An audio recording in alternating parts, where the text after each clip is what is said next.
Love Ikechukwu is here again for another wonderful episode. Yeah, and I would love to share with you guys a very, very sad moment of mine, like my experience at the northern part. The sad moments. Wow, it was really, really, should I say it's very tragic? It's very sad, but I would love to share to encourage other people out there.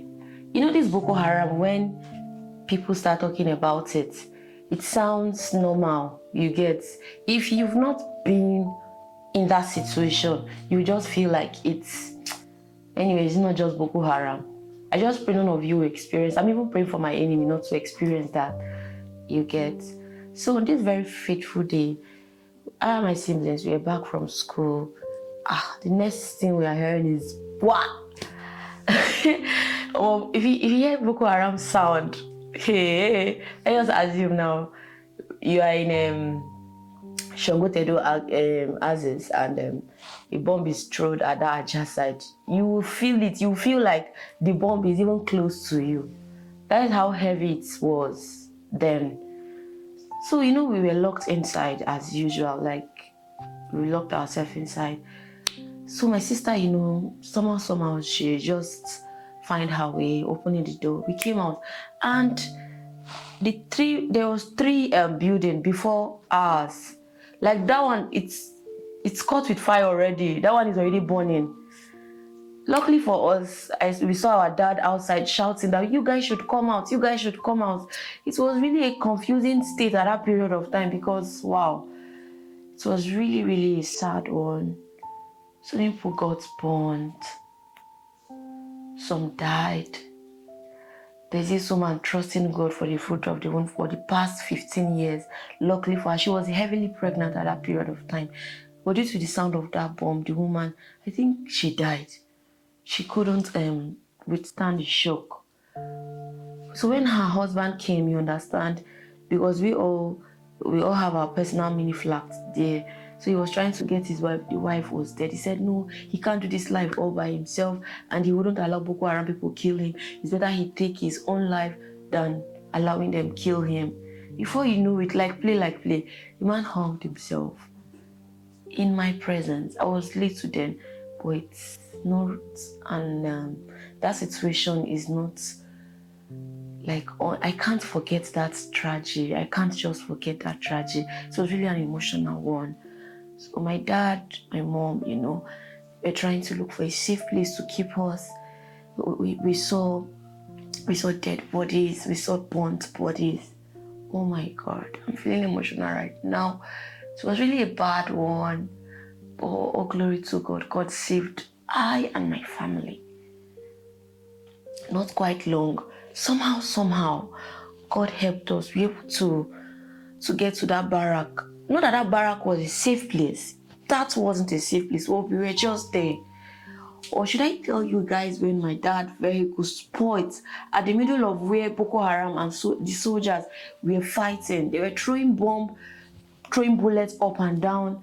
I was under the car. My mom, cheese. So luckily for us, the man came, the police officer. He was like, menene, kapita hanya manaba kukena aponyana faruana. Like he was, cautioning my dad, and my dad was like, that's wedding, or that weddings my dad was making use of then. So it was really not funny. That day it was not funny. I know that now it's funny. He was just shouting, Chiboyao. You understand? Like, if you're an evil person, you understand. Like God has killed him. The man said, I beg, carry your children and your this thing before they throw them bullets or bomb. So this man was able to save us. We went to SARS Hotel then. That was where he kept us. He said we should be there for now. At least that place is a little bit safe. I think that was part of government's house. So we were there. Oh my God. We were there for like days. Everything we worked for got burnt down. Our house got burnt down. Our shops, my dad's shop at Monday Market, everything they burnt everything. Different churches, different schools, some of the time you guys mistake Hausa people to Boko Haram. No, Boko Haram people are not Hausa people. I think that the Fulanis or the Niger people, they are not the Hausas.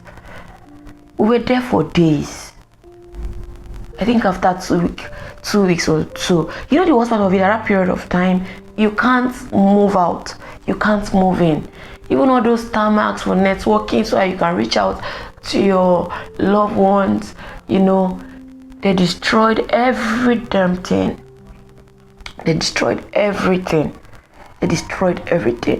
We were there for I think 1 week or thereabout. So luckily for us, Daddy was able to bring a taxi man. He entered, so he was not he's happy to see his wife and children going back. That if we see him alive, we should thank God. If we don't, we should also give all glory to God. Daddy saw us moving. It was a very, very emotional one. My dad couldn't just let go. He has to follow us. At least we should move and leave some places. Guys, could you believe we got to some area and we saw those people there? My dad, all his life has been in this northern part. He knows how to speak most of their language. This Niger or even Fulani, Dad knows how to speak them.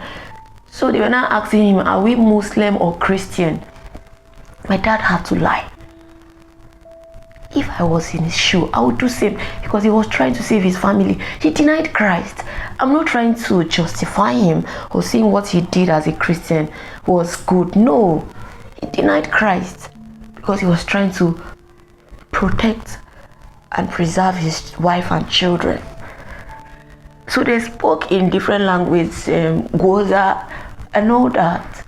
So that he said he's a Muslim, and that due to the fight, he wants his children to, he wants his wife and children to go and stay with his grandma at Goza. That was what he told them that period of time. That was how he escaped. That was how God preserved I and my family. Not that we are more beautiful than other people who died. No. Not that we are more holier than them. No. Not that we are more good than them. But God chose to show us mercy. And according to his word in Romans, verse 8, he said, I will have mercy on whom, verse 10 or 11, I will have mercy on whom I will have mercy on, and I will have compassion on whom I will have compassion on. And I'm so grateful, and I'm forever grateful to God that he had mercy on I and my family. Do you know the greatest testimony? Till date, me, I myself, my siblings, my parents, my dad and my mom, they are still alive, strong and healthy, trusting God for better days. We are strong. Oh my God. You know that we're coming back to the East. That's a story for another day. But God kept us. God preserved us. We only came back with what we are putting on for days, for weeks. Everything Dad and Mom worked for, everything got crushed down. I'm even surprised that it's by the mercy of God I'm sitting down here to even talk to you guys, because it was a very sad moment. But we are so grateful to God for life, for health, and to God who has done all of this. May his name be glorified forever. Thank you guys. See you on the next one. Kindly subscribe, like, comment and share. Love you.